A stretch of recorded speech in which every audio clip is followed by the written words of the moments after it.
Daddy, can I see actually in my collar? Daddy, can I see No, no, it was half a step there. Oh, okay, good. It's okay if we are not streaming. All right, good evening. It is 5:07 p.m. on July 31st, 2023. And I'm going to call this special meeting of the Altadena Library District Board of Trustees to order. We will begin with a land acknowledgement. The Altadena Library District acknowledges its presence on the traditional, ancestral, and unceded land of the Gabrielino Tongva peoples. Altadena is located on the stolen homelands of the Hahamunga tribal band. The traditional territory of the Gabrielino Tongva is referred to as Tavangar, which includes the areas currently known as Los Angeles County, Riverside County, West San Bernardino County, parts of Orange County, as well as the 4 Southern Channel Islands. Entities such as the U.S. government and non-native settlers have subjected the Gabrielino Tongva peoples to historic and continuing injustices, including genocide, forced displacement, and cultural and linguistic erasure. The Altadena Library commits to learning, educating, and informing its staff and residents of present-day Altadena about the rich histories, vibrant communities, and culture of the Gabrielino Tongva people, present and past, through our collection development, resources, and program offerings. With that, we'll begin with our roll call. Trustee Andrews. Here. Trustee Lim. Here. And I am present. Trustee Clark, trustees Capel and Wilkerson are not able to join us, so I'm going to preside in their absence. We only have one item on the agenda today, so can't really reorder it. So do I hear a motion to adopt the agenda? So. I second. It's going to be you guys switching back and forth on these motions today. All right, all those in favor, please signify by saying aye. Aye. Aye. Any opposed? Nope. All right. I don't believe we have any public comment on non-agenda items, but I'm told we do have a public comment on the first item of new business, item 3A, which is resolution 2023-06. So Catalina, I'll hand it over to you for our public comment. Yes, so we do have Dr. Jim Gavino in our Zoom. I'm going to go ahead and ask you to start the video, Dr. Jim, and then you will have about 2 minutes to make your public comments.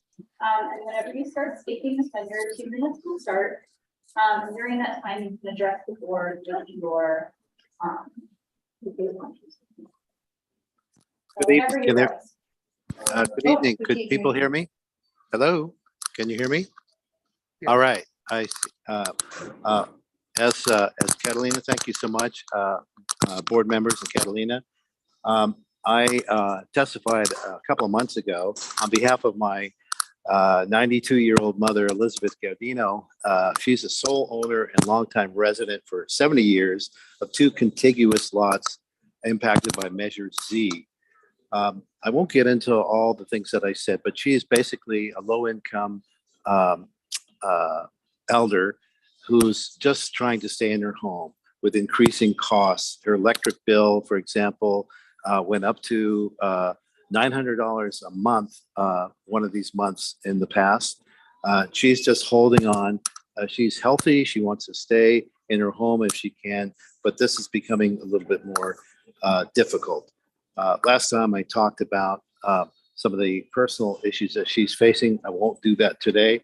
I'll just get right to it and talk about Measure Z. I think 2 years is of implementation is a really good time to stop and take a breath and think about the people that this measure is impacting and how you might improve it a little bit.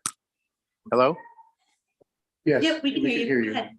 Okay, great. I think it's probably not your intention, but I think the property tax has turned out to be more of a regressive type of tax impacting lower income people.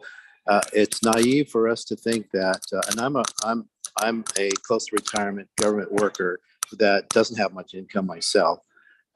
It's naive to think, and I'm a renter. It's naive to think that property tax does not impact renters. So I want to give you a couple of statistics from the recent census. Did you know that Altadena has, back in 2021, an estimated 1,100 elders over 85 years old.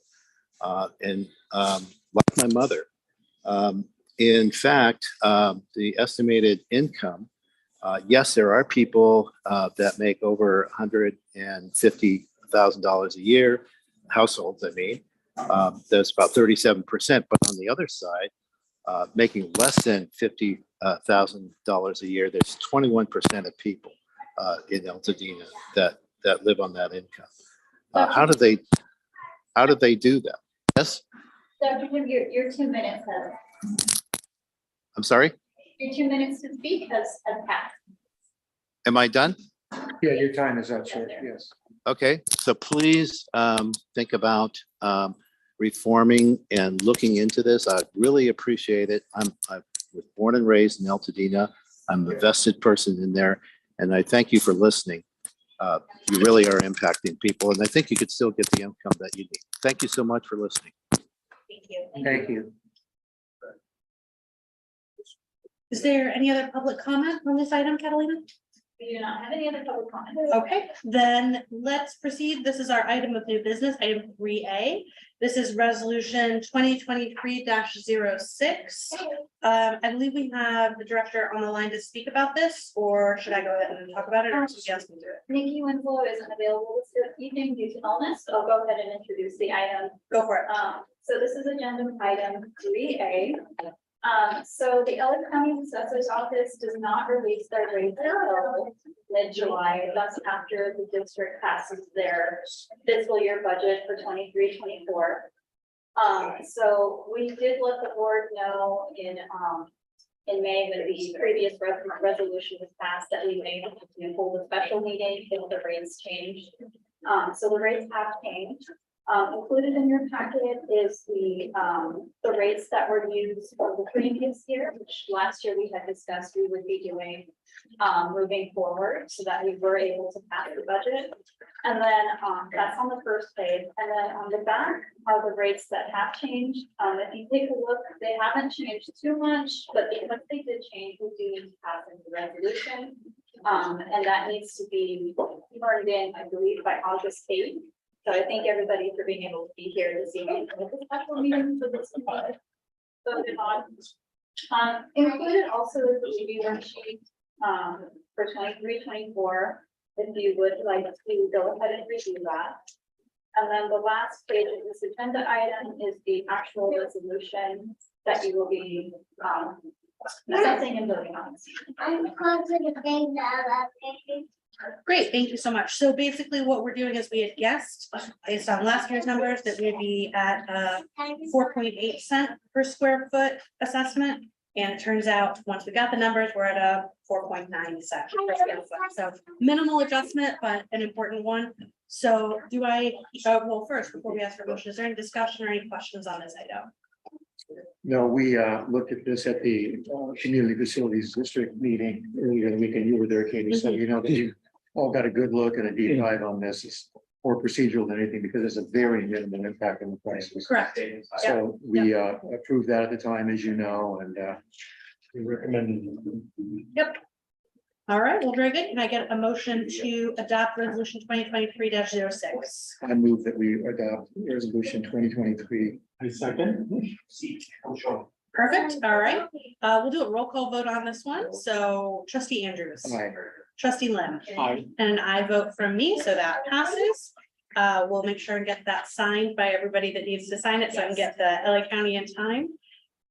I'm not aware of any correspondence at this time. Are there any proposed future agenda items that anybody'd like to add to, let's say, the August special meeting with, or the August regular meeting, which will be our next one? Okay, well then, hearing no additional business, I will go ahead and call us adjourned at 5:16 p.m. Thank you.